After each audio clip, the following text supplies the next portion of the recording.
Hello, on se retrouve pour un nouveau point lecture et aujourd'hui je vais vous parler d'une BD parfaite pour la Saint-Valentin mais pas que. Je vais vous parler de la BD Et si l'amour s'était aimé de Fab Caro aux éditions Six Pieds Sous Terre. Donc une maison d'édition que je ne connaissais pas du tout avant de lire cette BD. Déjà c'est un cadeau que j'ai eu en fait pour un Santa Secret, donc j'étais genre mais trop contente parce que c'était tellement inespéré d'avoir soit une BD ou un livre ou quoi que franchement quand je l'ai vu, mais j'étais trop heureuse quoi. Donc je l'ai lu là il y a peu de temps du coup et je savais pas du tout à quoi m'attendre. Je connaissais pas du tout Fab Caro, je connaissais pas la maison d'édition, clairement je connaissais rien sur cette BD et j'étais assez intriguée parce qu'elle fait très à l'ancienne.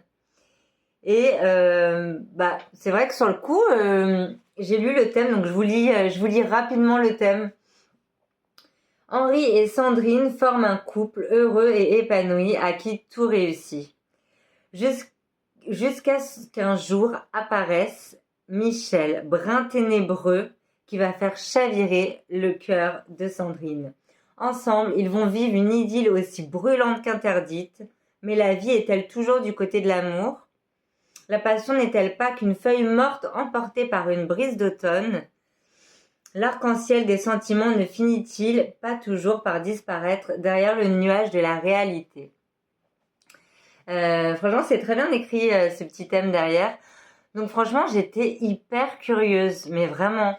Et ce que j'aime bien, c'est que ça fait vraiment... Attendez, hop. Bon, je vous montre la première page. Ça fait vraiment BD un peu à l'ancienne, quoi. Un peu beaucoup, même hyper vintage. Donc, franchement, je me suis dit, mais c'est quoi cette bande dessinée, quoi ? Donc, toute la BD est comme ça. Plutôt en noir et blanc. Enfin, en noir et blanc avec des sous-tons un peu gris, un peu verdâtre, quoi. Mais franchement, cette BD... Je l'ai commencé, j'étais pliée en deux, mais vraiment pliée en deux. J'ai halluciné. Donc je vais pas trop en dévoiler encore une fois parce que je trouve ça dommage après de gâcher la surprise.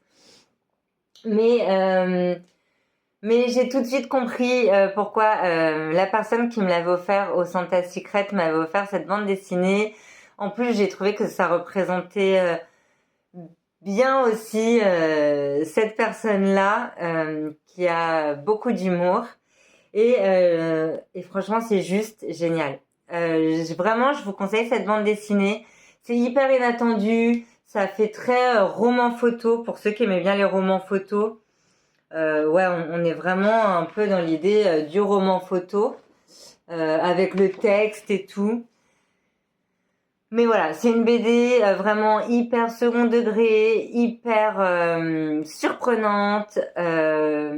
Franchement, c'est vrai qu'au début, enfin surtout quand on voit la couverture, on se dit bon, on s'attend quand même à une BD un peu cucul à praline quoi. Mais franchement pas du tout. Surtout avec le titre Et si l'amour s'était aimé. Enfin bref, vraiment roman photo. Et franchement, j'ai halluciné. Et vraiment une super BD. D'ailleurs, je pense que là, je vais la relire sûrement ce soir ou demain. Je trouve que pour la Saint-Valentin, ça peut être cool à relire. Vraiment excellente. Excellente. Voilà. J'ai rien d'autre à dire à part foncez. Si en soir vous n'avez pas le moral ou quoi, franchement cette BD, mais elle est juste géniale, c'est du jamais vu. Franchement, j'ai jamais vu une BD comme ça, vraiment. Donc vraiment, foncez, vraiment foncez. N'ayez pas peur de cette couverture un peu vintage et de ce titre, vraiment à l'eau de rose, quoi. Mais c'est génial, vraiment génial. Donc voilà, c'était vraiment une super bonne lecture, une très bonne découverte. Bon, c'est assez petit, mais c'est vrai que c'est hyper qualitatif, je trouve, au niveau de la qualité du papier et tout. Ça fait un peu comme du papier canson. Et franchement, ouais, super découverte, super BD, génial. Voilà, bon, on se retrouve bientôt pour un prochain point lecture. Ciao, ciao!